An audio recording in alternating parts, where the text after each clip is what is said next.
AMD authorized main dealers Sona Motor Product ಇಬ್ಬರು showroom ಮಾಲೀಕರ ಕಿತ್ತಾಟ. ಹೌದು, ಸಾಲಿಗ್ರಾಮ ಚುಂಚನಕಟ್ಟೆ ರಸ್ತೆಯಲ್ಲಿ ಚನ್ನಕೇಶವ TVS ಶೋರೂಮ್ ನವೆಂಬರ್ 2023ರಿಂದ authorised main dealer Sona motors ಬಳಿ ಡೀಲರ್ಶಿಪ್ ತೆಗೆದುಕೊಂಡು ವ್ಯವಹಾರ ನಡೆಸಿದೆ. ಇತ್ತೀಚೆಗೆ 200 ಮೀಟರ್ ಪಕ್ಕದಲ್ಲೇ ಮತ್ತೊಂದು TVS ಶೋರೂಮ್ ತೆರೆಯಲು TVS motor company Sona motor ಅನುಮತಿ ನೀಡಿದೆ. ಅದೇ ಕಾವೇರಿ TVS ಶೋರೂಮ್. ಈ ಶೋರೂಮ್ ತೆರೆಯಲು ಚನ್ನಕೇಶವ TVS ಶೋರೂಮ್ ಮಾಲೀಕ ತೊಂದರೆ ಕೊಡುತ್ತಿರುವುದು ಕಂಡುಬಂದಿದ್ದು, ಇದನ್ನು ಪ್ರಶ್ನೆ ಮಾಡಲು ಹೋದಂತಹ ಕಾಂಗ್ರೆಸ್ ನಗರಾಧ್ಯಕ್ಷ ಪ್ರಭಾಕರ್ ಅವರ ಬಳಿ ಮಾತಿನ ಚಕಮಕಿ ನಡೆದಿದೆ. ಈ ಸಂಬಂಧ ಗೊಂದಲ ಸೃಷ್ಟಿಯಾಗಿ ಪೊಲೀಸ್ ಮೆಟ್ಟಿಲೇರಿದ ಬಳಿಕ ಚನ್ನಕೇಶವ ಶೋರೂಮ್ ಮಾಲೀಕ ಮಾಧ್ಯಮದ ಮೂಲಕ ನನ್ನ ಮೇಲೆ ಮಾರಣಾಂತಿಕ ಹಲ್ಲೆ ನಡೆಸಿದ್ದಾರೆ ಎಂದು ಪ್ರಭಾಕರ್ ಅವರ ಮೇಲೆ ಆಪಾದನೆ ಹೇಳಿದರು. ಇದಕ್ಕೆ ಪ್ರತಿಯಾಗಿ ಆರ್ಜಿ ನ್ಯೂಸ್ ಮೂಲಕ ಪ್ರಭಾಕರ್ ಅವರು ಉತ್ತರ ನೀಡಿದ್ದಾರೆ. ಗಂಡ ಹೆಂಡತಿಯ ಮಧ್ಯೆ ಕೂಸು ಬಡವಾಯಿತು ಅನ್ನೋ ಹಾಗೆ ಚನ್ನಕೇಶವ ಶೋರೂಮ್ ಮಾಲೀಕ TVS ಮೋಟಾರ್ ಕಂಪನಿ ಅಥವಾ ಸೋನಾ ಮೋಟಾರ್ ಬಳಿ ಏನೇ ಸಮಸ್ಯೆ ಇದ್ದರೂ ಬಗೆಹರಿಸಿಕೊಳ್ಳಬೇಕು. ಅದು ಬಿಟ್ಟು ಕಾವೇರಿ ಶೋರೂಮ್ ಮಾಲೀಕರ ಮೇಲೆ ದಬ್ಬಾಳಿಕೆ ನಡೆಸುತ್ತಿರುವುದು ಸಾರ್ವಜನಿಕರಲ್ಲಿ ಭಾರಿ ಚರ್ಚೆ ನಡೆದಿದೆ. ಜುಲೈ 2025ರಲ್ಲಿ ಕಾವೇರಿ TVS ಶೋರೂಮ್ ತೆರೆಯಲು TVS ಮೋಟಾರ್ ಕಂಪನಿ ಹಾಗೂ ಸೋನಾ ಮೋಟಾರ್ ಪ್ರಾಡಕ್ಟ್ ಪಡೆಯಲು ಅನುಮತಿ ಆದೇಶ ಪತ್ರ ನೀಡಿದೆ. ಇನ್ನು ಹೊಸದಾಗಿ ಕಾವೇರಿ TVS ಶೋರೂಮ್ಗೆ ಅನುಮತಿ ಕೊಡಲು ಪ್ರಮುಖ ಕಾರಣ TVS motors in the view of the non renewal authorised dealer agreement. Channakeshava ಶೋರೂಮ್ಗೆ 31 ಮಾರ್ಚ್ 2025ರಲ್ಲಿ ಅಗ್ರಿಮೆಂಟ್ ಅವಧಿ ಮುಗಿಯುತ್ತೆ. ನಂತರ ರಿನ್ಯೂವಲ್ ಮಾಡಿಸಬೇಕಿತ್ತು, ಅದ್ಯಾಕೋ ರಿನ್ಯೂವಲ್ ಆಗಿಲ್ಲ. ತದನಂತರ ಇವರ ರೆಪ್ರೆಸೆಂಟೇಷನ್ ಅಂಡ್ ಇವರ್ application date 3/6/2025 for appointed as our authorised dealer 30 July 2025ಗೆ ಇದೇ TVS ಮೋಟಾರ್ ಕಂಪನಿಯವರು ಕಾವೇರಿ TVS ಶೋರೂಮ್ ನಡೆಸಲು ಅನುಮತಿ ನೀಡಿರುತ್ತಾರೆ. ಏನೇ ಆಗಲಿ ಮುಂದಿನ 1 ವಾರದೊಳಗೆ ಅಧಿಕೃತವಾಗಿ ಶೋರೂಮ್ ಉದ್ಘಾಟನೆ ಮಾಡಲಾಗುವುದು ಎಂದು ಪ್ರಭಾಕರ್ ಶರತ್ ಮಂಜು ತಿಳಿಸಿದರು. ಕಳೆದ 2 ದಿನಗಳಿಂದ ಈ TVS ಶೋರೂಮನ್ನು ಓಪನ್ ಮಾಡುವಂಥ ಸಂದರ್ಭದಲ್ಲಿ ಹಲವಾರು ಗೊಂದಲಗಳಾಗ್ತಾಯಿದೆ. ಇಲ್ಲಿ ಚನ್ನಕೇಶವ ಶೋರೂಮ್ ಅವರು ನಿಮ್ಮ ಮೇಲೆ ಪ್ರತ್ಯೇಕವಾಗಿ ನಿನ್ನೆ ಆರೋಪ ಮಾಡಿದ್ದಾರೆ. ನನ್ನ ಮೇಲೆ ಅಲ್ಲೇ ಮಾಡೋಕ್ಕೆ ಬಂದರು. ಜೊತೆಗೆ ನನ್ನ ಪಕ್ಕದಲ್ಲಿ ಶೋರೂಮ್ ಇದ್ದರೂ ಕೂಡ ಇವರೇ ಬಂದಿಲ್ಲಿ ಶೋರೂಮ್ ಓಪನ್ ಮಾಡ್ತವ್ರೆ ಅಂತ ವಿರೋಧನೂ ಒಂದಷ್ಟು ಆಯಿತು. ಒಂದಷ್ಟು ಇಲ್ಲಿ ಗೊಂದಲಗಳು ಆಯಿತು. ಇದ್ರ ಬಗ್ಗೆ ಏನು ಹೇಳ್ತೀರಾ? ಇದ್ರ ಬಗ್ಗೆ ಹೇಳಬೇಕು ಅಂತ ಅಂದರೆ ಚನ್ನಕೇಶವ TVS ಶೋರೂಮನ್ನು ಸಾಲಿಗ್ರಾಮದಲ್ಲಿ 2021 ಇಸ್ವಿಯಿಂದ ನಡೆಸ್ಕೊಂಡ್ಬರ್ತಾ ಇದ್ದಾರೆ. ತದನಂತರಕ್ಕೆ ಇವ್ರಿಗೆ ಏನಾಗಿದೆ, 2025 ಏಪ್ರಿಲ್ ತಿಂಗಳಲ್ಲಿ ಇವ್ರಿಗೆ ಕೊಟ್ಟಿರ್ತಕ್ಕಂಥ ಡೀಲರ್ಶಿಪ್ಪನ್ನು ಕಂಪ್ನಿಯವರು ರದ್ದು ಮಾಡಿದ್ದಾರೆ. ತದನಂತರ ಷರತ್ತನ್ನು ಇವ್ರಿಗೆ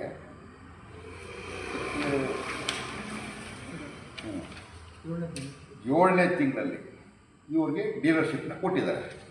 ಸುಮ್ಮನೆ ಡೀಲರ್ಶಿಪ್ ಕೊಟ್ಟಿಲ್ಲ, ಅವರು ಪೇಪರ್ ಆ್ಯಡ್ ಕೊಟ್ಟು ಸಾಲಿಗ್ರಾಮದಲ್ಲಿ ಅವರು TVS ಶೋರೂಮ್ ಓಪನ್ ಮಾಡಲಿಕ್ಕೆ ಡೀಲರ್ಶಿಪ್ಗೆ ನಾವು ಆಹ್ವಾನ ಮಾಡ್ತಾ ಇದ್ದೀವಿ. ಅದರಲ್ಲಿ ಇವರು ಭಾಗವಹಿಸಿ ಇಂಟ್ರ್ಯೂ ಮಾಡಿ ಆನಂತರಕ್ಕೆ ಇವರಿಗೆ ಡೀಲರ್ಶಿಪ್ ಸಿಕ್ಕಿದೆ. ಸಿಕ್ಕಂಥ ಸಂದರ್ಭದಲ್ಲಿ ಸಾಲಿಗ್ರಾಮದಲ್ಲಿ ಇವರು ಶೋರೂಮ್ ಮಾಡಲಿಕ್ಕೆ ಸ್ಥಳ ಹುಡುಕುವಂಥ ಸಂದರ್ಭದಲ್ಲಿ ನನ್ನ ತಂಗಿ ಜಾಗನ ಇವರು ನೋಡಿ, ಸರ್ ಇದೊಂದು ಜಾಗ ನನಗೆ ಶೋರೂಮ್ಗೆ ಆಗುತ್ತೆ, ನನಗೆ ಈ ಸ್ಥಳನ ಬಾಡಿಗೆಗೆ ಕೊಡ್ತೀರಾ ಅಂತ ಕೇಳಿದ ಸಂದರ್ಭದಲ್ಲಿ ನಾವು ಒಪ್ಕೊಂಡು ಇವರಿಗೆ ತೀರ್ಮಾನ ಮಾಡಿ ಬಾಡಿಗೆ ನಿಗದಿ ಮಾಡಿ ಕರಾರು ಮಾಡ್ಕೊಂಡು ಇವರಿಂದ ನಾವು ಇವ್ರಿಗೆ ಕೊಟ್ಟಿದ್ದೀವಿ. ತದನಂತರ ಈ ಚನ್ನಕೇಶವ TVS ಶೋರೂಮ್ನ ಮಾಲೀಕರಾದ ಮಂಜುನಾಥ್ ಮತ್ತು ಶ್ರೀನಿವಾಸ್ ಅವರು ನೀವು ಇಲ್ಲಿ ಮಾಡಬಾರ್ದು ಅಂಥೇಳಿ ಮೊದಲ ಸಾರಿ ಅವರು ಕಟ್ಟಡ ಶುರು ಮಾಡಿದಂಥ ಸಂದರ್ಭದಲ್ಲಿ ಗಲಾಟೆ ಮಾಡಿದಂಥ ಸಂದರ್ಭದಲ್ಲಿ ನಾವುಗಳೆಲ್ಲ ಸೇರಿಕೊಂಡು ನೀವು ನಮ್ಮ ಪ್ರಾಪರ್ಟಿ ಹತ್ರ ಬಂದು ಗಲಾಟೆ ಮಾಡೋದು ಅನವಶ್ಯಕ, ಇದು ಅವಶ್ಯಕತೆ ಇಲ್ಲ. ನಿಮಗೆ ಯಾರು ಡೀಲರ್ಶಿಪ್ನ ಕೊಟ್ಟಿದ್ರು, ಯಾರು ಡೀಲರ್ಶಿಪ್ನ ನಿಮ್ಮಿಂದ ರದ್ದು ಮಾಡಿದ್ದಾರೆ ಅವ್ರ ಹತ್ರ ಪ್ರಶ್ನೆ ಮಾಡ್ಕೊಳ್ಳಿ, ನಮ್ಮ ಪ್ಲೇಸ್ ಹತ್ರ ಬಂದು ನೀವು ಗಲಾಟೆ ಮಾಡೋದು ನಮಗೆ ಸೂಕ್ತ ಅಂತ ಕಾಣಿಸಲ್ಲ ಅಂತೇಳಿ ಅವ್ರಿಗೆ ತಿಳುವಳಿಕೆ ತಿಳಿಸ್ಕೊಡ್ತಾರೆ. ತದನಂತರ ಇವರು ಈ ಸ್ವಲ್ಪ ದಿನಗಳ ನಂತರ ಕಟ್ಟಡ ಅರ್ಧ ಕೆಲಸ ನಡೆದಂಥ ಸಂದರ್ಭದಲ್ಲಿ ಏನು ಈ TVS ಶೋರೂಮ್ನವರು ಷರತ್ತನ್ನವರು ಕೊಟ್ಟಿದ್ದಾರಲ್ಲ ಅವ್ರ ಮೇಲೆ ಇವರು ಹಲ್ಲೆ ಮಾಡೋದಕ್ಕೆ ಮುಂದಾದಂಥ ಸಂದರ್ಭದಲ್ಲಿ ನಾನು ಬಂದು ಯಾಕಪ್ಪ ನೀನು ಹಲ್ಲೆ ಮಾಡ್ತಾ ಇದ್ದೀವಿ ಇವ್ರ ಮೇಲೆ, ನಿಮ್ಮ ಕಂಪ್ನಿಯವ್ರಿಗೆ ಕೇಳ್ಕೊಂಡು ನಾನು ಅವತ್ತೇ ಹೇಳಿದ್ದೀನಿ, ಇದು ನಿನಗೆ ಇವತ್ತಿಗೆ ಕೊನೆ ಆಗಬೇಕು, ಇದು ಈ ಥರ ನೀನು ಮುಂದುವರ್ಸ್ಕೊಂಡು ಹೋಗೋಕ್ಕೊಡು ಅಂತೇಳಿ TVS ಶೋರೂಮ್ನ ಸುನೀಲ್ ಅನ್ನೋರು ಒಬ್ಬರು ಸಿಬ್ಬಂದಿ ADM ಏನಿದ್ದಾರೆ ಅವ್ರನ್ನ ಸ್ಟೇಷನ್ನಿಗೆ ಕರೆಸ್ಕೊಂಡು ಸ್ಟೇಷನಲ್ಲೇ ಕೂತು ಇವ್ರದ್ದು ಏನು ಡೀಲರ್ಶಿಪ್ ಆಗಿದೆ, ಅದೇನು ರದ್ದಾಗಿದೆ, ಇವ್ರಿಗೆ ಯಾವ ರೀತಿ ಕೊಟ್ಟಿದ್ದೀರಾ ಸರ್ ಅಂತ ಅವ್ರು ಕೇಳಿದಂಥ ಸಂದರ್ಭದಲ್ಲಿ ಅವರು ಈ ದಾಖಲಾತಿಗಳನ್ನ ಕೊಟ್ಟಿದ್ದಾರೆ. ಇದು ಒಂದು ಇವ್ರಿಗೆ ಶೋರೂಮ್ನ ರದ್ದು ಮಾಡಿಕೊಟ್ಟಿರ್ತಕ್ಕಂಥ ಶ್ರೀನಿವಾಸ್ ಅವ್ರಿಗೆ ಚನ್ನಕೇಶವ TVS ಶೋರೂಮ್ನ ರದ್ದು ಮಾಡಿರ್ತಕ್ಕಂಥ ಪತ್ರ, ಇದು ಶರತ್ ಅವರಿಗೆ ಕೊಟ್ಟಿರ್ತಕ್ಕಂಥ ಡೀಲರ್ಶಿಪ್ ಕೊಟ್ಟಿರ್ತಕ್ಕಂಥ ಪತ್ರ ಇದೆ.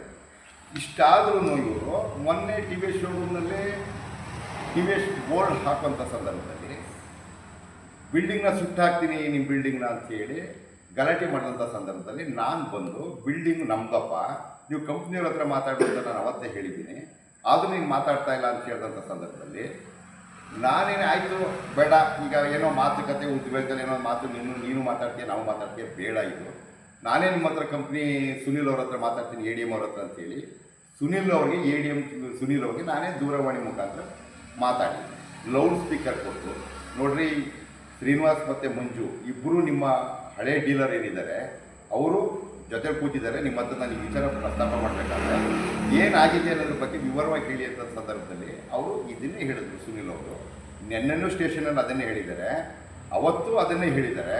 ಇವ್ರ ಡೀಲರ್ಶಿಪ್ನ ನಾವು ಈ ಏಪ್ರಿಲ್ ತಿಂಗಳಲ್ಲೇ ಕ್ಲೋಸ್ ಮಾಡಿದ್ದೀವಿ, 7ನೇ ತಿಂಗಳಿಗೆ ಇವ್ರಿಗೆ ಡೀಲರ್ಶಿಪ್ ಕೊಟ್ಟಿದ್ದೀವಿ ಅಂತ ಈ ಪತ್ರಗಳನ್ನ ಅವರು ಕೊಟ್ಟಿದ್ದಾರೆ. ಕೊಟ್ಟಂಥ ಸಂದರ್ಭದಲ್ಲಿ ನಿಮ್ಗೆ ಏನಾದರೂ ಹಣಕಾಸು ನಮ್ಮಿಂದ ಕೊಡಬೇಕಾಗಿದ್ದರೆ ನೀವೊಬ್ಬರು ಲಾಯರ್ ಕರ್ಕೊಂಡು ಬಂದು ನಿಮ್ಗೆ ಏನು ಅಮೌಂಟ್ ನಮ್ಮಿಂದ ಬರಬೇಕು ಅಮೌಂಟ್ನ ನೀವು ತೊಗೊಳೋದಕ್ಕೆ ನಮ್ದೇನು ಅಭ್ಯಂತರ ಇಲ್ಲ. ಮೈಸೂರು ಆಫೀಸ್ಗಾದರೂ ಬನ್ನಿ ಅಥವಾ ಬೆಂಗಳೂರು ಆಫೀಸ್ಗಾದರೂ ಬನ್ನಿ, ಬಂದು ನೀವು ಒಬ್ಬ ಲಾಯರ್ ಕರ್ಕೊಂಡು ಬಂದು ನಮ್ಮಿಂದ ನಿಮ್ಗೆ ಏನಾದರೂ ಅನ್ಯಾಯ ಆಗಿದ್ದರೆ ನಮ್ಮ ಮೇಲೆ ಕೋರ್ಟ್ಗೆ ಹೋಗಿ, ಅಥವಾ ನಮ್ಮಿಂದ ಹಣ ಬರಬೇಕಾದ್ರೆ ನಾವು ಎಷ್ಟು ಕೊಡಬೇಕು ಅನ್ನೋದು ನಾವು ಕೊಡ್ತೀವಿ. ನಿಮ್ಗೆ ಅದು ಬಿಟ್ಟು ನೀವು 75 ಲಕ್ಷ ಕೊಡಬೇಕು, 80 ಲಕ್ಷ ಕೊಡಬೇಕು, 2 ಕೋಟಿ ಕೊಡಬೇಕು ಅಂದರೆ ನಮಗೆ ಕೊಡಲಿಕ್ಕಾಗಲ್ಲ. ನಮ್ಮದು ಬ್ಯಾಂಕ್ ಸ್ಟೇಟ್ಮೆಂಟಲ್ಲಿ ನಿಮ್ಮ ಹತ್ರ ನಾವು ಏನು ವ್ಯವಹಾರ ಮಾಡಿದ್ದೀವಿ ಆ ವ್ಯವಹಾರ ಎಲ್ಲ ಪೂರ್ಣ ಬ್ಯಾಂಕ್ನಲ್ಲಿ ಚೆಕ್ ಮುಖಾಂತರ ವ್ಯವಹಾರ ಆಗಿರ್ತಕ್ಕಂಥದ್ದು. ಹಾಗಾಗಿ ನೀವು ನಿಮ್ಮ ಬ್ಯಾಂಕ್ ಸ್ಟೇಟ್ಮೆಂಟು ತೊಗೊಂಡು ಬನ್ನಿ, ನಿಮ್ಮ ದಾಖಲಾತಿಗಳು ತೊಗೊಂಡು ಬನ್ನಿ, ನಮ್ಮ ದಾಖಲಾತಿಗಳು ಇದೆ ಅಂತ ಅವರು ಹೇಳಿ ಹೋಗಿದ್ದಾರೆ. ಅವರು ಅದನ್ನು ಬಿಟ್ಟು ಇವರು ನಾನು ನಗರ ಕಾಂಗ್ರೆಸ್ ಅಧ್ಯಕ್ಷ ಪ್ರಭಾಕರ್ ಹಲ್ಲೆ ಮಾಡಿದ್ರು ಅಂತ ಹೇಳ್ತಾ ಇದ್ದಾರಲ್ಲ, ಮಾರಣಾಂತಿಕವಾಗಿ ಹಲ್ಲೆ ಮಾಡಿದ್ರು ಅಂತ ಹೇಳ್ತಾ ಇದ್ದೀರಲ್ಲ, ಯಾಕೆ ಹಲ್ಲೆ ಮಾಡಿದ್ರು ನಿಮ್ಮ ಮೇಲೆ? ನಾವು ನನ್ನ ಅಣ್ಣನ ಮಗಳ ಹತ್ರ ನೀವು ಹಣ ಪಡ್ಕೊಂಡಿದ್ದೀರಿ, 10 ಲಕ್ಷ ಹಣನ ಪಡ್ಕೊಂಡು 2 ಚೆಕ್ಕನ್ನು ಕೊಟ್ಟಿದ್ದೀರ. ಇಲ್ಲಿ 2 ಚೆಕ್ ಇದ್ದಾವೆ. 2 ಚೆಕ್ ತೊಗೊಂಡು ನೀವು 2022ನೇ ಇಸ್ವಿಯಿಂದ ಹಣ ತೊಗೊಂಡು ಇದುವರೆಗೂ ಹಿಂದಿರಿಸಿಲ್ಲ. ಅದನ್ನು ಅಣ್ಣನ ಮಗಳು ಬಂದು ಕೇಳಿದಂಥ ಸಂದರ್ಭದಲ್ಲಿ, ಅಣ್ಣ ನಿಮ್ಮ ಹೆಂಡತಿ ಹತ್ರನೇ ನಾನು ಹಾಯಿಸ್ಕೊಟ್ಟಿರೋದು ಅವ್ರಿಗೆ, ಅವ್ರು ಕೊಡ್ತಾ ಇಲ್ಲ ನನಗೆ ಅಂತ ಅಂದಾಗ ನಾನು ಇವ್ರಿಗೆ ಬಂದು ಈಗ 15 ದಿವಸದ ಹಿಂದೆನೇ ಬಂದು ಯಾಕ್ರಿ ಹಿಂಗೆ ಕೊಡ್ತಾ ಇಲ್ಲ ಅಂತ ಹೇಳ್ತಾ ಇದ್ದಾರೆ, ಅದೇನು ಹಣನ ಅವ್ರದ್ದು ಕೊಡಬೇಕಾಗಿರೋದು ನಮ್ಮ ಅಣ್ಣನ ಮಕ್ಕಳದೋ ಅಥವಾ ನನ್ನ ಹೆಂಡತಿದೋ, ಅವ್ರಿಗೆ ಹಣ ನಾವು ಕ್ಲಿಯರ್ ಕೊಟ್ಬಿಡ್ರಿ, ನೀವು ಅದನ್ನು ಬಿಟ್ಟು ನೀವು ಇಲ್ಲಿ ಜಗಳ ಮಾಡ್ತಾ ಇದ್ದೀರಲ್ಲ ಅಂತ ಕೇಳಿದಂಥ ಸಂದರ್ಭದಲ್ಲಿ ಇವರು ನನ್ನ ಮೇಲೆ ಇಲ್ಲಿಸಲದ ಆಪಾದನೆ ಮಾಡಿ ನಗರ ಕಾಂಗ್ರೆಸ್ ಅಧ್ಯಕ್ಷರು ಹಾಗೆ ಅವ್ರು ಬಂದು ಹಲ್ಲೆ ಮಾಡಿದ್ರು, ಈ ನಮ್ಮ ಮೇಲೆ ಬಂದು ಮಾರಣಾಂತಿಕವಾಗಿ ಹಲ್ಲೆ ಮಾಡಿದ್ರು ಅಂತ ಹೇಳ್ತಾ ಇದ್ದಾರೆ. ಮಾರಣಾಂತಿಕವಾಗಿ ಹಲ್ಲೆ ಮಾಡಿದರೆ ಹೆಂಗಪ್ಪ ಮೀಡಿಯಾ ಮುಂದೆ ಮಾತಾಡ್ತಾ ಇದ್ದೀರೇನೋ? ಗ್ರಾಮೀಣ ಪ್ರದೇಶದಲ್ಲಿ ಮಾತುಕತೆ ಕೂತಾಗ, ಒಂದು ತೀರ್ಮಾನ ಕೂತಾಗ ಉದ್ವೇಗಗಳು ಮಾತಾಡ್ತಕ್ಕಂಥದ್ದು ಸಹಜ, ಅದು ಎಲ್ಲರೂ ನಡೆಯುವಂಥ ವಿಚಾರಗಳು. ನೀನು ಅದನ್ನು ಬಿಟ್ಟು ನಗರಾಧ್ಯಕ್ಷರು ರಾಜಕಾರಣ ಬೇಡ ಅಂತಂದರೆ ನಾವು ರಾಜಕಾರಣ ನಾನೇನು ನಗರಾಧ್ಯಕ್ಷ ಅಂತ ಹೇಳ್ಕೊಂಡಿದ್ದೀನ? ಇದು ನಮ್ಮ ವೈಯಕ್ತಿಕ ವ್ಯವಹಾರ. ನಮ್ಮ ವೈಯಕ್ತಿಕ ವ್ಯವಹಾರನ ನಾವು ವೈಯಕ್ತಿಕವಾಗಿ ಮುಗಿಸ್ಕೋಬೇಕು ಅಂತೇಳಿ ಎಲ್ಲರೂ ನಾನು ನಮ್ಮ ಪಕ್ಷದ ಅಧ್ಯಕ್ಷ ಇದ್ದೀನಿ, ಮತ್ತು ಯಾವುದೇ ವಿಚಾರಕ್ಕೂ ರಾಜಕಾರಣ ಬೆರೆಸಬಾರ್ದು ಅಂತೇಳಿ ನಾನು ಇದನ್ನು ಯಾವ ವಿಚಾರನೂ ತರದಲ್ಲ. ಹಣಕಾಸು ವಿಚಾರವನ್ನು ಅವತ್ತಿಂದಲೂ ತರದಲ್ಲ. ಇವತ್ತು ಯಾಕೆ ತಗೊಂಡಿದ್ದೀನಿ ಅಂತ ಅಂದರೆ, ನೀವು ನಾನು 2 ಕೋಟಿ ಖರ್ಚು ಮಾಡ್ಕೊಂಡಿದ್ದೀನಿ, 2 ಕೋಟಿ ಕೊಡಬೇಕು, ನಾನು ಹೊಲ ಮಾರಿದ್ದೀನಿ, ಸೈಟ್ ಮಾರಿದ್ದೀನಿ, ಮಾಂಗಲ್ಯ ಮಾರಿದ್ದೀನಿ ಅಂತ ನೀವು ಹೇಳ್ತಾ ಇದ್ದೀರಲ್ಲ, ಅದು ನಿಮ್ಮ ವೈಯಕ್ತಿಕ ವ್ಯವಹಾರ. ನಾವು ಆ ನಿಮ್ಮ ವೈಯಕ್ತಿಕ ವ್ಯವಹಾರಕ್ಕೆ ನಾವು ಬರಲ್ಲ. ಆದರೆ ನೀವು ಹೇಳುವಂಥ ಸಂದರ್ಭದಲ್ಲಿ ನಾನು ಬಂದು ನಿಮಗೆ ಹಣ ಕೇಳಿದಂಥ ಸಂದರ್ಭದಲ್ಲಿ ನೀವೇನು ಹೇಳಿದ್ರಿ, ಕೊಡ್ತೀವಿ ಹಣ, ಕೊಡ್ತೀವಿ, ಈಗ ಕೊಡ್ತೀವಿ, ನೀವು ನಿಮ್ಮ ಮಗಳಿಗೆ ಹೇಳಿ, ನಿಮ್ಮ ಹೆಂಡತಿಗೆ ಹೇಳಿ ಅಂತ ಹೇಳಿದ್ರಿ. ನಾನು 2-3 ಸಾರಿ ಅವ್ರಿಗೆ ಅವಕಾಶ ಕೊಟ್ಟಿದ್ದೆ. ನೀವು ಯಾವಾಗ ಸಬು ಹೇಳ್ತಾ ಇದ್ದೀರಿ ಅಂತ ಹೇಳಿದ ತಕ್ಷಣ ನನ್ನ ಹತ್ರ ಬಂದವರು ಹಿಂಗಾಗಿದೆ ಅಂತ ಹೇಳಿದ ಮೇಲೆ ನಾನು ನಿಮ್ಮ ಹತ್ರ ಬಂದು ಬೈದು ಹೇಳ್ಬೋದಿದ್ದೀನಿ.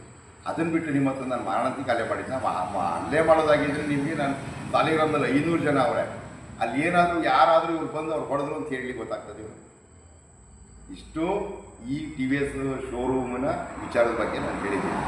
ಈಗ ನಾನು ನಾಳೆ ದಿವಸ ಹಣ ಕೇಳಕ್ಕೆ ಹೋದಂಥ ಸಂದರ್ಭದಲ್ಲಿ ನನ್ನ ಮೇಲೆ ಹಲ್ಲೆ ಮಾಡಿದ್ರು ಅಂತ ದೂರು ಕೊಡ್ತೀನಿ, ಮತ್ತೆ ನಾನೇನು ಮಾಡಬೇಕು? ಹಂಗಾರೆ ಕೊಟ್ಟರು ಹಣ ಬಿಟ್ಬಿಡೋಕ್ಕಾಗತ್ತಾ? ಕೇಳಬೇಕಲ್ವಾ? ಅದನ್ನೇ ಅವ್ರು ಮೀಡಿಯಾದಲ್ಲಿ ಕೂತ್ಕೊಂಡು ಅಣ್ಣ ತಮ್ಮ ಹೆಂಡತಿ ಎಲ್ಲರೂ ಸೇರಿಕೊಂಡು ನನಗೆ ನಗರ ಕಾಂಗ್ರೆಸ್ ಅಧ್ಯಕ್ಷರಿಂದ ಹೊಡೆದ್ಬಿಟ್ರು, ಹಲ್ಲೆ ಮಾಡಿದ್ರು, ಪೊಲೀಸ್ ಸ್ಟೇಷನಲ್ಲೇ ಬೆದರಿಕೆ ಹಾಕಿದ್ರು ಅಂತ ಪೊಲೀಸ್ನವ್ರ ಮೇಲೆ ಹೇಳ್ತಾರೆ. ಪೊಲೀಸ್ನವ್ರು ಏನು ಹೇಳಿದ್ರು, ಇಲಾಖೆಯಲ್ಲಿ ಸ್ಟೇಷನ್ ಒಳಗಡೆ ಕೂತ್ಕೊಂಡಂಥ ಸಂದರ್ಭದಲ್ಲಿ ನಿಮ್ದು ಏನಿದೆ ಲೀಗಲಾಗಿ ಹೋಗ್ರಿ, ನೀವು ಅವ್ರ ಪ್ರಾಪರ್ಟಿ ಹತ್ರ ಹೋಗೋಕ್ಕೆ ಹೋಗಬೇಡಿ, ನೀವು ಕಂಪ್ನಿಯವ್ರ ಹತ್ರ ಹೋಗಿ ನಿಮ್ದು ಏನು ಹಣಕಾಸಿದೆ ಅವ್ರ ಲಾಯರ್ನ ಇಟ್ಕೊಂಡು ನಿಮಗೆ ಹಣ ಬರಬೇಕು, ಎಷ್ಟು ಬರಬೇಕು ಅನ್ನೋದನ್ನು ಚರ್ಚೆ ಮಾಡಿ ಕೂತು ನಿಮ್ಮ ಹಣನ ಕ್ಲಿಯರ್ ಮಾಡ್ಕೊಂಡು ನೀವು ಸೆಟ್ರೇಟ್ ಮಾಡ್ಕೊಳ್ಳಿ ಅಂತ ಪೊಲೀಸ್ನವ್ರು ಹೇಳಿದ್ದಾರೆ. ಅದನ್ನು ಬಿಟ್ಟು ನೀವು ಪೊಲೀಸರೆಲ್ಲ ಅವ್ರಿಗೆ ಸಪೋರ್ಟು, ಪೊಲೀಸ್ ಇಲಾಖೆ ಯಾಕೆ ತೊಗೋತಾ ಇದ್ದೀರಾ, ರಾಜಕಾರಣ ಯಾಕೆ ತೊಗೋತಾ ಇದ್ದೀರಾ? ಅದಕ್ಕೋಸ್ಕರ ಇವತ್ತು ಮೀಡಿಯಾ ಮುಂದೆ ಬಂದು ಅದಕ್ಕೆ ಸ್ಪಷ್ಟನೆ ಕೊಡ್ತಾ ಏನು TVS ಶೋರೂಮ್ ವಿಚಾರವಾಗಿ ಸ್ನೇಹಿತರಾದ ಮಂಜುನಾಥ್ ಮತ್ತು ಶ್ರೀನಿವಾಸ್ ಅವರು ಮೊನ್ನೆ ಆರೋಪ ಮಾಡಿದ್ದಾರೆ. ಈ ಆರೋಪ ಬರೀ ಸುಳ್ಳಾಗಿದೆ. ಅವರು ಇದನ್ನು ಒಂದು ಏನೋ ಮಾಡಿಬಿಟ್ಟವ್ರೆ ಅನ್ನೋ ಒಂದು ಭ್ರಮೆಯಲ್ಲಿ ಈ ರೀತಿ ಆರೋಪವನ್ನು ಮಾಡಿದ್ದಾರೆ. ಮೊದಲನೇದಾಗಿ ಈ ಟಿ ವಿ ಎಸ್ ಶೋರೂಮ್ನ ಓಪನ್ ಮಾಡಲಿಕ್ಕೆ ನಮ್ಮ ತಮ್ಮನಾಗಿರ್ತಕ್ಕಂಥ ಶರತ್ ಅವ್ರಿಗೆ ಕಂಪ್ನಿಯಿಂದ ಲೀಗಲಾಗಿ ಎಲ್ಲವೂ ಕೂಡ ದಾಖಲಾತಿ ಕೊಟ್ಟೆ ನಾವು ಪ್ರಾರಂಭ ಮಾಡಿದ್ವಿ. ಯಾವುದೂ ಅನ್ಲೀಗಲಾಗಿ ಮಾಡಲಿಕ್ಕೆ ನಾವೇನು ಅವಿದ್ಯಾವಂತರಲ್ಲ, ಮತ್ತು ವಿಚಾರ ಏನು ತಿಳ್ಕೊಂಡು ಹೇಳ್ತಾರೆ. ಅವನಿಗೆ ಮತ್ತು ಆಫೀಸಿಗೆ ಕರೆಸಿದ್ದಾರೆ, ಇಂಟ್ರ್ಯೂ ಮಾಡಿದ್ದಾರೆ. ಇಂಟ್ರ್ಯೂ ಮುಖಾಂತರ ಆದಮೇಲೆ ಇದು ಇಂಟ್ರ್ಯೂ ಸಕ್ಸಸ್ ಆದಮೇಲೆ ನಾವಿದಕ್ಕೆ ಹೋಗಿಂತ ಮುಂಚೆ ಪೇಪರ್ ಅಡ್ವರ್ಟೈಸ್ಮೆಂಟ್ ಕೊಟ್ಟಿದ್ದಾರೆ. ಅವಕ್ಕೆಲ್ಲ ದಾಖಲಾತಿ ಇದೆ. ನಮಗೆ ದಾಖಲಾತಿ ಇಲ್ಲದೆ ನಾವು ಯಾವುದೂ ಕೂಡ ಮಾಡಿಲ್ಲ. ಮತ್ತು ಸುನೀಲ್ಗೆ ಮತ್ತು ನಮಗೆ ಟಿ ವಿ ಎಸ್ ವಿಚಾರವಾಗಿ ವ್ಯವಹಾರ ಇದೆ ಹೊರತು ಮಂಜುನಾಥ್ ಮತ್ತು ಶ್ರೀನಿವಾಸ್ಗೂ ನಮಗೆ ಯಾವುದೇ ವ್ಯವಹಾರ ಇಲ್ಲ. ಶ್ರೀನಿವಾಸ್ ಮತ್ತು ಮಂಜುನಾಥ್ ಅವರು ಏನಾದ್ರು ಅವ್ರದ್ದು ವ್ಯವಹಾರಗಳಿದ್ರೆ ಅದು ಸುನೀಲ್ ಅವ್ರ ಹತ್ರ ಇರೋದು. ನಾವು ಅದನ್ನು ಒಂದು 6 ತಿಂಗಳ ಹಿಂದೆ ಈ ಥರದೊಂದು ಬಂದು ನಮ್ಮ ಕಟ್ಟಡ ಮಾಡ್ತಕ್ಕಂಥ ಸಂದರ್ಭದಲ್ಲಿ ಶ್ರೀನಿವಾಸ್ ಮತ್ತು ಮಂಜುನಾಥ್ ಬಂದು ತಂಟೆ ಮಾಡಿದ್ರು. ಇಂಥ ಸಂದರ್ಭದಲ್ಲಿ ನಾವು ಸ್ಟೇಷನ್ಗೆ ಹೋಗಿ ಒಂದು ಕಂಪ್ಲೇಂಟ್ ಕೊಟ್ಟು, ಕಂಪ್ಲೇಂಟ್ ಮುಖಾಂತರ ಅವ್ರನ್ನ ಸ್ಟೇಷನ್ಗೆ ಕರೆಸಿ ಅವ್ರಿಗೆ ಆಗಿದ್ದಂಥ ಕುಮಾರ್ ಅಂತೇನೋ ಒಬ್ಬರು ಸಾಹೇಬರು ಅವರು ಕರೆದು ತಿಳುವಳಿಕೆ ಹೇಳಿ ನಮಗೆ ವಿರುದ್ಧ ಅಪಾಲಜಿ ಬರೆಸಿ, ನೀವು ಅವ್ರ ಸುದ್ದಿಗೆ ಹೋಗ್ಬಿಡ ಅವ್ರ ಸುದ್ದಿ ಹೋಗತ್ತಲ್ಲ ಅಂತೇಳಿ ಹೇಳಿದ್ದೆ. ಆದರೂ ಕೂಡ ಇವರು ನಾವು ಕೆಲಸ ಮಾಡ್ತಕ್ಕಂಥ ಸಂದರ್ಭದಲ್ಲಿ ಒಂದು 7-8 ಬಾರಿ ಒಂದು ತೊಂದರೆ ಕೊಟ್ಟಿದ್ರು ಕೂಡ ನಾವು ಯಾವುದೇ ರೀತಿಯಾದ ವ್ಯತಿರಿಕ್ತವಾದಂಥ ಹೇಳಿಕೆ ಆಗಲಿ ಬೈಯೋದಾಗಲಿ ಇನ್ನೊಂದಾಗಲಿ ಮಾಡಿಲ್ಲ. ಆದರೆ ಉದ್ದೇಶಪೂರ್ವಕವಾಗಿ ಈಗ ಕೊನೆಯ ಹಂತಕ್ಕೆ ಬಂದಿದೆ ಇದು. ಅದು ನಮ್ಮ ಶೋರೂಮ್ ಓಪನ್ ಆಗ್ತಕ್ಕಂಥದ್ದು. ಅವ್ರದ್ದು ಏನಾಗಿದೆ, ಅವ್ರದ್ದು ಏನು ಲೀಗಲ್ಲಾಗಿ ಏನೇ ಡಾಕ್ಯುಮೆಂಟ್ಸ್ ಇದ್ದು ತೊಗೊಂಡೋಗಿ ಅಂತ ನಾವು ಅವ್ರ ಆಫೀಸ್ಗೆ ಹೋಗಿ ಹೇಳ್ಬಿಟ್ಟು ಬಂದಿದ್ದೀನಿ ಒಂದು ವಾರದಿಂದ. ಮಂಜು ಮತ್ತು ಶ್ರೀನಿವಾಸ್ ನೀವಿಬ್ಬರು ಕೂಡ ಹೋಗಿ ಸುನೀಲ್ ಹತ್ರ ಹೋಗಿ ಬಗೆಹರಿಸ್ಬಿಡಿ. ಯಾಕೆ ಅಂದರೆ ಸೋನಾ ಮೋಟರ್ಸು ಮೈಸೂರಾದ್ಯಂತ ಹೆಸರು ಮಾಡಿರ್ತಕ್ಕಂಥ ಒಂದು ಮೋಟರ್ಸ್. ಈಗೇನು ಸುನೀಲ್ ಬಗ್ಗೆ ಅವರು ಆರೋಪ ಮಾಡಿದ್ದಾರೆ, ಸುನೀಲ್ ಅವರು ಏಕಾಏಕಿ ಬಂದಿರೋಲ್ಲ. ಫಸ್ಟು ಸ್ಟಾರ್ಟಿಂಗಿಂದ ಅವರು ಒಂದು ವಾಟರ್ ವಾಶ್ ಮಾಡಿಕೊಂಡು ಬೈಕ್ನ ತೊಳ್ಕೊಂಡು ಆಮೇಲೆ ಅವ್ರಿಗೆ ಹೆಣ್ಮಕ್ಕೆ ಕೊಟ್ಟಿದ್ದವ್ರು ಬಂದೆ. ಅದ್ರ ಬಗ್ಗೆ ಇತಿಹಾಸ ಇದೆ. ಸುಮ್ಮನೆ ಏನೋ ಗಾಳಿಗೆ ಕುಂಬಿಡ್ತಕ್ಕಂಥ ಕೆಲಸನ ಅವ್ರು ಮಾಡಬಾರ್ದು ಶ್ರೀನಿವಾಸ್ ಮತ್ತು ಮಂಜುನಾಥ್ ಅವರು. ಮತ್ತು ಈ ವಿಚಾರವಾಗಿ ನಮ್ಮ ಪ್ರಬಣ ಆಗಲಿ ಮತ್ತು ನಮ್ಮ ಓನರ್ ಆಗಲಿ ನಮಗೆ ತಿಳುವಳಿಕೆ ಹೇಳೋರು, ಏನಿದ್ರು ಕಂಪ್ನಿ ಅಂದರೆ ಬಗೆಹರಿಸ್ಕೊಡಿ ಅಂತ ಬಂದು ಹೇಳೋರು ಹೊರತು ಇವ್ರು ಯಾರೂ ಕೂಡ ಶ್ರೀನಿವಾಸ್ ಮೇಲಾಗಲಿ ಮಂಜುನಾಥ್ ಮೇಲಾಗಲಿ ಅವ್ರ ಕುಟುಂಬ ಯಾವುದೇ ರೀತಿ ಹಲ್ಲೆ ಮಾಡಿಲ್ಲ, ಅವಾಚ್ಯದಿಂದ ಬೋದಿಲ್ಲ. ಹೇಳ್ಬೇಕಾದ್ರೆ ಉದ್ವೇಗವಾಗಿ ಹೇಳಿರ್ಬೋದು ಅಷ್ಟೇ. ಅದು ಬಿಟ್ಟರೆ ಬೇರೆ ಥರದ್ದು ಯಾವುದೇ ರೀತಿ ಗಲಾಟೆ ಮಾಡಲಿಕ್ಕೆ ಅವಕಾಶ ಇಲ್ಲ. ಯಾಕೆ ಅಂತಂದರೆ ಇಲ್ಲೇ ಪೊಲೀಸ್ ಠಾಣೆ ಇದೆ. ಅವ್ರು ಏನಾದರೂ ಬಂದು ಆ ಥರ ಮಾಡಿದ್ರೆ ತಕ್ಷಣವಾಗಿ ಪೊಲೀಸ್ ಠಾಣೆಗೆ ಕಂಪ್ಲೇಂಟ್ ಕೊಟ್ಟಿದ್ವಿ. ನಾವು FIR ಮಾಡಿಸಿದ್ವಿ ಅವ್ರ ಮೇಲೆ. ನಮ್ಮ ಶೋರೂಮ್ ಹತ್ರ ಬಂದು ಹಿಂಗೆ ಅಂತೆಲ್ಲ ಗಲಾಟೆ ಮಾಡಿದ್ದಾರೆ ಅಂತೇಳಿ. ಮತ್ತು ಅದರ ವೀಡಿಯೋ ಫುಟೇಜ್ ಎಲ್ಲ ಇದೆ. ಕಲ್ಲು ತೊಗೊಂಡಿರೋದು, ಅವ್ರ ವೈಫ್ ಬಂದು ಇಲ್ಲಿ ಮಣ್ಣು ಹೆಚ್ಚಿರ್ತಕ್ಕಂಥ ಕೆಲಸ ಮಾಡಿರೋದು ಇವೆಲ್ಲವೂ ಕೂಡ ವಿಡಿಯೋ ಇದೆ. ಆದರೆ ನಾನು ಇವ್ರಿಗೆ ನೇರವಾಗಿ ಕೇಳ್ತಕ್ಕಂಥದ್ದು ಏನಂತ ಹೇಳಿದ್ರೆ ಶ್ರೀನಿವಾಸ್ ಮತ್ತು ಮಂಜುನಾಥ್ ಅವ್ರಿಗೆ, ನಮ್ಮ ಕಡೆಯಿಂದ ಏನಾದರೂ ನಿಮ್ಗೆ ₹1 ತೊಂದರೆ ಆಗಿದ್ದರೆ ಹೇಳಿ, ಅದ್ರ ಬಗ್ಗೆ ಕಾನೂನು ನಮಗೆ ಕ್ರಮ ಜರುಗಿಸಿ, ಅದಕ್ಕೆ ನಾವು ಸಿದ್ಧರಿದ್ದೀವಿ. ನಮಗೂ ನಿಮಗೂ ಯಾವುದೇ ರೀತಿ ವ್ಯವಹಾರ ಇಲ್ಲ, ನಮಗೂ ನಿಮಗೂ ಯಾವುದೇ ರೀತಿಯಾದ ಸಂಬಂಧ ಇಲ್ಲ. ನಾವು ನಿಮ್ಮ ಶೋರೂಮ್ ಹತ್ರ ಬಂದು ಯಾವುದೇ ರೀತಿ ಒಂದು ಸ್ವಲ್ಪ ತಕರಾರು ಮಾಡಿಲ್ಲ. ಆದರೂ ಕೂಡ ನೀವು ನಾವೊಂದು ಶೋರೂಮ್ ಮಾಡ್ತೇವೆ ಅನ್ನೋ ಒಂದು ಉದ್ದೇಶ ಇಟ್ಕೊಂಡು ಇಷ್ಟೊಂದು ತೊಂದರೆ ಕೊಟ್ಟರು ಕೂಡ, ನಾವು ಬೇರೆಯವರಿಂದ ಬಂದು ಕೆಲಸ ಮಾಡ್ತಿದ್ದಕ್ಕೆ ಭಾಳ ತೊಂದರೆ ಕೊಟ್ಟರು ಕೂಡ ಶರತ್ ಅದನ್ನು ಭಾಳ ತಾಳ್ಮೆಯಿಂದ ಅದನ್ನು ಸುಮ್ಮನಿದ್ದಾನೆ. ಏನಕ್ಕೆ ಅಂತ ಹೇಳಿದ್ರೆ ಇವೆಲ್ಲ ಆಗಬಾರ್ದು, ನಾವು ತಿಳುವಳಿಕೆ ಅನ್ನೋ ಮನೋಭಾವನೆಯನ್ನು ಇಟ್ಕೊಂಡು. ಆದರೆ ಮಂಜುನಾಥ್ ಮತ್ತು ಶ್ರೀನಿವಾಸ್ ಈ ವಿಚಾರದಲ್ಲಿ ನಮ್ಗೆ ಭಾಳ ತೊಂದರೆ ಕೊಟ್ಟಿದ್ದಾರೆ. ನಾವು ಪೊಲೀಸ್ನವ್ರಿಗೆ ಹೋಗಿ ಕಂಪ್ಲೇಂಟ್ ಕೊಟ್ಟು 2-3 ಸರಿ ಇದ್ರ ಬಗ್ಗೆ ತಿಳುವಳಿಕೆ ಹೇಳಿದ್ರು ಕೂಡ ಇವರು ಯಾವುದೇ ರೀತಿಯಾದ ತಾಳ್ಮೆಗೆ ಬಂದಿಲ್ಲ, ಕಂಪ್ನಿ ಹತ್ರ ಮಾತಾಡೋಗಳಿಲ್ಲ. ಆಮೇಲೆ ಏನೇನು ಬೇಕು ದಾಖಲಾತಿ ಹೇಳಿ, ಇನ್ನು 5 ನಿಮಿಷದಲ್ಲೇ ಬೇಕಾದ್ರೆ ತೊಗೊಂಡು ಕೊಡ್ತೀವಿ. ಇವ್ರಿಗೆ ಲೈಸೆನ್ಸ್ ರದ್ದಾಗಿರೋದು ಇವರೇ ರೈಟಿಂಗಲ್ಲಿ ಬರ್ಕೊಟ್ಟವ್ರೆ, ನನಗೆ ಇಂಥ ದಿವಸ ಅವಕಾಶ ಅಂತ ಅದಕ್ಕೂ ಕೂಡ ಅವಕಾಶ ಕೊಟ್ಟವ್ರೆ. ಎಲ್ಲ ರೀತಿ ಪ್ರೊಸೀಜರ್ ಮುಗಿದಿದೆ. ನಮಗೆ ಈ ವರ್ಷ 2025 7ನೇ ತಿಂಗಳಲ್ಲಿ ನಮಗೆ ಅನುಮತಿ ಕೊಟ್ಟಿರೋದು TVS ಕಂಪ್ನಿಯಿಂದ ನಮಗೆ ಶೋರೂಮ್ ಮಾಡಿ ಅಂತ. ಮೊದಲೊಂದು ಸಲ 2024 ಕೊಟ್ಟಿದ್ರು. ಹಾಗಾಗಿ ತಿರ್ಗಾ ಇವರೇನೋ ರಿಕ್ವೆಸ್ಟ್ ಮಾಡ್ಕೊಂಡಿದ್ದಕ್ಕೆ ಒಂದು 6 ತಿಂಗಳು ಕಾಲಾವಕಾಶನೂ ಕೂಡ ಕೊಟ್ಟಿದ್ದಾರೆ. ಆದರೆ ಇವರು ಅವೆಲ್ಲನೂ ಕೂಡ ಇಟ್ಕೊಂಡು ಬರೀ ಉದ್ದೇಶಪೂರ್ವಕವಾಗಿ ಏನಾದ್ರು ಮಾಡಿ ನಮ್ಮ ದಬ್ಬಾಳಿಕೆಯಿಂದ ಈ ಒಂದು ಶೋರೂಮ್ನ ನಿಲ್ಲಿಸ್ಬೋದು ಅಂತಕ್ಕಂಥ ಮನಸ್ಥಿತಿ ಇಟ್ಕೊಂಡು ಕೆಲಸ ಮಾಡಿದ್ರು ಹೊರತು, ಮತ್ತು ಅವ್ರು ಏನೇ ವೈಯಕ್ತಿಕವಾಗಿ ಸಾಲ ಆಗಿರ್ಬೋದು, ಜಮೀನು ಮಾರ್ಕೊಂಡಿರೋದಿರ್ಬೋದು, ಇನ್ನೊಂದಿರ್ಬೋದು, ಅವ್ರು ವೈಯಕ್ತಿಕವಾಗಿ ಮಾಡ್ಕೊಂಡಿರೋ ಹೊರತು ನಮಗೂ ಅವ್ರ ಸಾಲಕ್ಕೂ ಯಾವುದೇ ರೀತಿ ಸಂಬಂಧ ಇಲ್ಲ. ಅವ್ರು ಏನಾದ್ರು ಕಂಪ್ನಿಯವ್ರು ದುಡ್ಡು ಕೊಡಬೇಕು ಅಂತ ಕಂಪ್ನಿಯವ್ರ ಹತ್ರ ಹೋಗಲಿ, ಅವ್ರ ಹತ್ರ ಹೋಗಿ ಕಾನೂನಿದೆ, ಲಾಯರ್ ಇದ್ದಾರೆ, ಅವ್ರ ಮೇಲೆ ಹೋಗಿ FIR ಮಾಡಿಸ್ಲಿ, ಅವ್ರ ಮೇಲೆ ಬೇಕಾದ್ರೂ ಕಾನೂನು ಜರುಗಿಸ್ಲಿ. ಆದರೆ ನಮ್ಮ ಜಾಗಕ್ಕೆ ಬಂದು ಅವರು ತಕರಾರು ಮಾಡ್ತಿರ್ತಕ್ಕಂಥದ್ದು, ತಂಟೆ ಮಾಡ್ತಿದ್ದು ಭಾಳ ಖಂಡನೀಯ. ಈ ವಿಚಾರವನ್ನು ಅತ್ಯಂತ ಸೂಕ್ಷ್ಮವಾಗಿ ನಾವು ನೋಡ್ಕೊಂಡು ಬಂದು ಮೊನ್ನೆ ನಮಗೆ ಭಾಳ ಬೇಜಾರಾಗಿದೆ. ಶ್ರೀನಿವಾಸ್ ಮತ್ತು ಮಂಜು ನಮ್ಮ ಶರತ್ ಅವ್ರ ಮೇಲೆ 2-3 ಸಲ ಹಲ್ಲೆ ಮಾಡೋಕ್ಕೆ ಬಂದಿದ್ದಾರೆ. ಆದರೂ ಕೂಡ ನಾವು ಅವ್ರನ್ನ ತಾಳ್ಮೆಯಿಂದ ಹೇಳಿ ಈ ನಮ್ಮ ಓನರ್ ಮತ್ತು ಪ್ರಬಣ ಅವರು ನಮಗೆ ತಿಳುವಳಿಕೆಯಿಂದ ಹೇಳಿ ಹೋಗ್ಬೇಡಿ ಅಂತ ಹೇಳಿದ್ದಾರೆ. ಆದರೆ ಇದೇನೋ ಒಂದು ರಾಜಕೀಯ ಉದ್ದೇಶ ಇಟ್ಕೊಂಡು ಪ್ರಬಣದ ಮೇಲೆ ಏನೋ ಒಂದು ಸಾಧನೆ ಮಾಡೋಕ್ಕೆ ಹೊಂಟವ್ರೆ. ಅದು ಯಾವ ಸಾಧನೆಯೂ ಆಗಲ್ಲ. ಅವ್ರು ವೈಯಕ್ತಿಕವಾದ ಏನೋ ಯಾವರಾದ ಹಣದ ಉದ್ದೇಶ ಇಟ್ಕೊಂಡು ಈ ರೀತಿಯಾದ ಆರೋಪವನ್ನು ಮಾಡಲಿಕ್ಕೆ ಬಂದಿರೋದು ಹೊರತು ಪ್ರಬಣನಿಗೂ ಮತ್ತು ಈ ಜಾಗಕ್ಕೆ ಏನೇ ಸಂಬಂಧ ಇಲ್ಲ. ಅವ್ರ ತಂಗಿ ಜಾಗ ಅಂದಿದ್ದು ಅವ್ರು ತಿಳುವಳಿಕೆ ಹೇಳಿದ್ದಾರೆ ಅಷ್ಟೇ.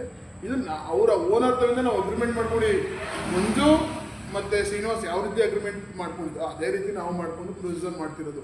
ಅವ್ರು ಏನೇ ಕೇಳಿದ್ರು TVS ಮತ್ತು ಸೋನಾ ಮೋಟರ್ಸ್ ಹತ್ರ ಕೇಳಬೇಕು ಹೊರತು ನಮಗೂ ಶ್ರೀನಿವಾಸ್ಗೂ ಮಂಜುಗೂ ಯಾವುದೇ ರೀತಿ ಸಂಬಂಧ ಇರೋದಿಲ್ಲ.